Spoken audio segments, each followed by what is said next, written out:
Waheguru Ji Ka Khalsa, Waheguru Ji Ki Fateh. Today we're covering Pauri 31. In the last verse, Guruji talked about the Maya, the mother of creation, and the three aspects of creation. Creation, which has been referred to as a distraction, can always be broken down into three different forms. And Guru also alluded to the fourth state, Turiya, the Chautha, that final state when you have transcended all three layers of Maya. The question is, what is that fourth state? What will your experience be? A question that's often asked by people on the spiritual journey is, how can I live if I have no ego? When all we've ever known is me, when the only way that we've ever seen the world is through the lens of I, then it seems to be beyond comprehension how one can live without the I, where there is no me, and whether that's even possible. It sounds like a death,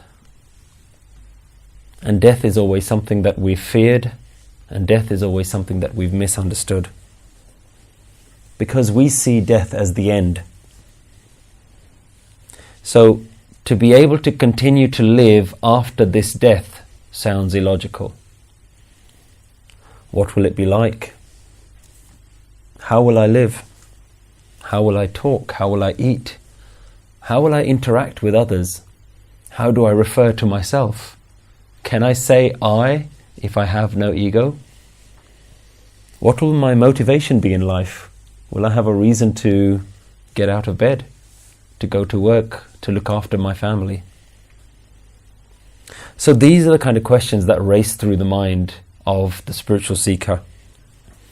And because we don't have an answer to any of these questions, because we don't know what that experience will be like, and because we rarely come across anyone who lives without an ego, we convince ourselves that this isn't actually possible. Or we convince ourselves that this kind of rest, this kind of death is too unknown. It's too risky.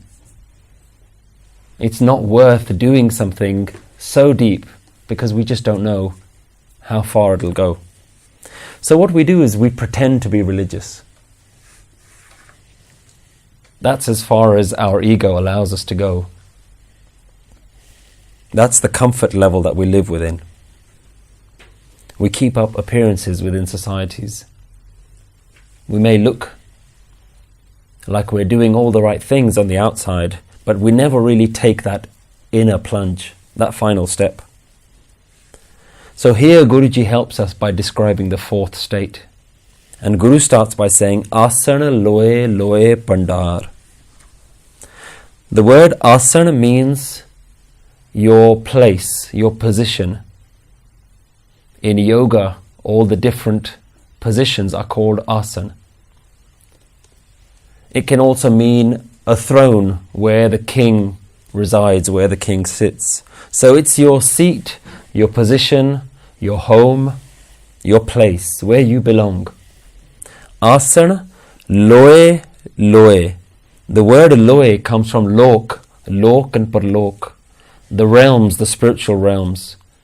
In today's language, we like to translate that to mean the stars and the planets and the galaxies and so forth. So Guru is saying, Asana loe loe pandar.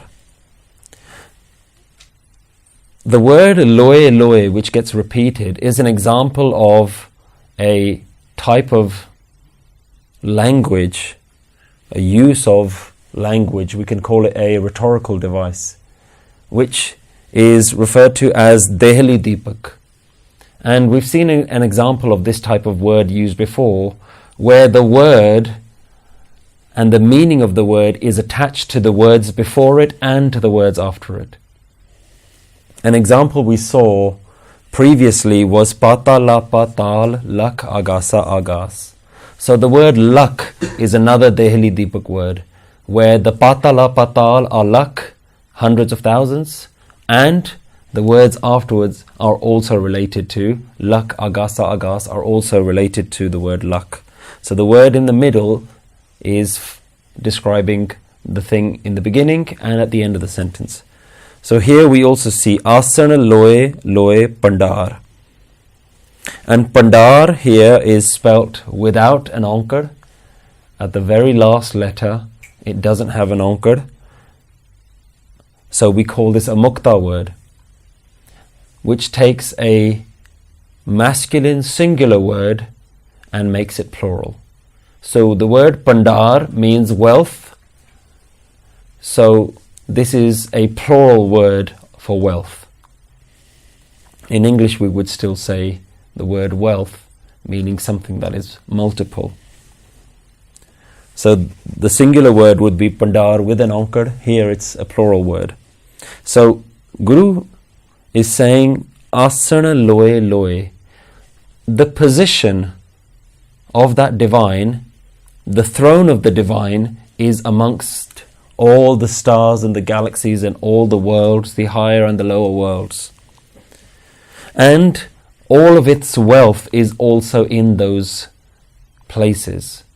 The place of the divine is everywhere, and the wealth of the divine is everywhere. If we were to translate this line, we would say the resting place, the asana, is in the realms upon realms, as is the stores of wealth. Asana loe loe pandar. Now in our life, our entire life revolves around one or two things. And they're our bodies and the home in which our bodies reside. Almost everything we do in life is to sustain either our physical home, which is our body, or the home which we call our shelter. Almost everything we do is to maintain and sustain our body and our home, our house, and our closest, nearest and dearest friends and families who live nearer to us within our home. Everything we do is just around them, is around protecting that home. This is what we call our wealth. We even say that the health of our body is real wealth. Health is wealth. So if you have a big, strong, healthy body, that is wealth. And if you have a big, impressive house, that you also see as your wealth. So this is our measure of our richness. This is our pandar. But Guru has mentioned this word a few times now, this pandar. In verse 26, Guru Nanak Dev Ji describes the priceless traders and the fact that they trade in this priceless commodity. Amul gun, amul vapar, amul vapariye, amul pandar. The invaluable qualities, the invaluable dealings, invaluable traders of this invaluable commodity. So he's talked about a different kind of commodity, a different kind of wealth before. In verse 29, when Guru was debating with the yogis, and the yogis had one of their own people who would look after all of their stock, all of their things, cook for them, look after them, Guruji talked about them. Bhogat Gyan Daya Pandaran. Wisdom is the food, compassion is the cook. In verse 30, Guruji says, Ik Sansari, Ik Pandari. One creator and one Pandari, the one who sustains the wealth. So Guru has talked about this Pandar word a few times now. Here Guru is elaborating on what is this Pandar and where do we find this Pandar? What is that commodity that the saints are really trading in? Guru says, Asana loe loe Pandar. Loe loe means space and time, all the realms and all the galaxies. This is the place where God resides. The divine resides in every space, throughout space and time. This is where the oneness resides. In all time and all space, in all places and all realms, within it and beyond it, this is where the divine is. This is what the divine is. The word loe also can mean light, light energy. So we can also translate this line to say that the oneness exists within the energy of life, within light, within the light of the universe. Here we are specifically talking about the aliveness of the universe, not the spectrum of light. We're not talking about electromagnetic waves, the visible light that we can see. Light here means the energy of the universe. And this is where the divine lives. That's his place. That's where the oneness exists, in the energy of life. And why is Guru talking about this after talking about transcending Maya? Because this is our real home too. This is where we really live. But we've restricted ourselves so much. We've restrained ourselves, confided ourselves. We've confined ourselves just to our body-mind consciousness. We think that our body and our mind is our home. And your mind knows that this is too restrictive. Your mind feels this restriction all the time. This is why your mind is always looking for something more.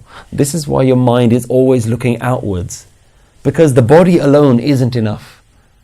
And even if the body is accepted as the home, the mind says, well, let's make this body better. Let's make it more beautiful, more strong, more healthy, more fit. It's always doing something. And when it's done everything that it can to the body, then it starts decorating the home around it. The home in which the body lives. So the mind is always looking outside because the mind knows that what you've done is too restrictive. I can't be restricted in this. The mind always wants to go out. And the reality is nobody's satisfied with their own body and nobody's satisfied with their own home. They always want more. So the mind is always feeling this agitation, this restriction, always wanting more, more beautiful, more possessions, more bigger things. And the reason for this is because the desires are there because the mind knows that it is not meant to be restricted. There's some innate knowing within us that knows that we can't be confided in all of these things. We can't be constrained in all of these things. We can't be restricted to these things. The body is too small for the limitless nature of the mind. And this is why we continue to look outwards. Because out there feels a lot bigger than in here. Out there feels more, like there's always more out there. It's more bigger, it's more bountiful. There's more out there than there is in here. And this is what our mind is constantly doing. And so when we talk about going within ourselves, the mind can't comprehend that idea. The mind seems to think that going within ourselves is almost as appealing as walking into a cold, dark, damp cave. As though there is, what could there possibly be of interest just sitting within myself? The world is interesting. There's lots of shiny, sparkly things to keep your mind active, but inside, the mind can't comprehend what is so appealing about sitting within yourself. So there is this impression that when we go within ourselves, that it's going to be lonely, dark, barren. And so for that reason, the mind never enters into that space. It's not interested. There is nothing appealing there. It feels even unnatural at first. And the mind thinks that the joy of meditation can't compare to the joy of the world. The world surely has more interesting things than what you can offer to yourself sitting within yourself. Think about the riches of the world. Think about all of the glamour and the delights. All the temptations for your mind to run after, to aspire towards, the richness. And after all, how long can you sit by yourself? How long can you sit alone? How long can you sit in this cold, dark cave of meditation? The mind knows that there is something here that doesn't feel right. It feels unnatural. And the mind also knows that even if you were to meditate, even if there was a bliss of meditation, the bliss would be short-lived. It doesn't last. Even though the bliss of everything else is also short-lived, the mind seems to easily forget that. The thrills outside, even though they don't last, the mind is happy to run after those. But the thrill of sitting within yourself, the mind says, yeah, I did that last week, I did it last month. I know what it's like. There's no reason to go back to that. There's no excitement. The mind is always trying to find excitement. But meditation, in reality, is so much more than just sitting quietly within yourself. It's a journey of rediscovery. It's a journey of finding out what you really are. And this discovery has to start within yourself.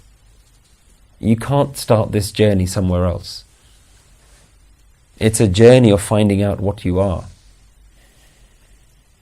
What is your home? What is your place? What is your asana? What is that space with which you identify with?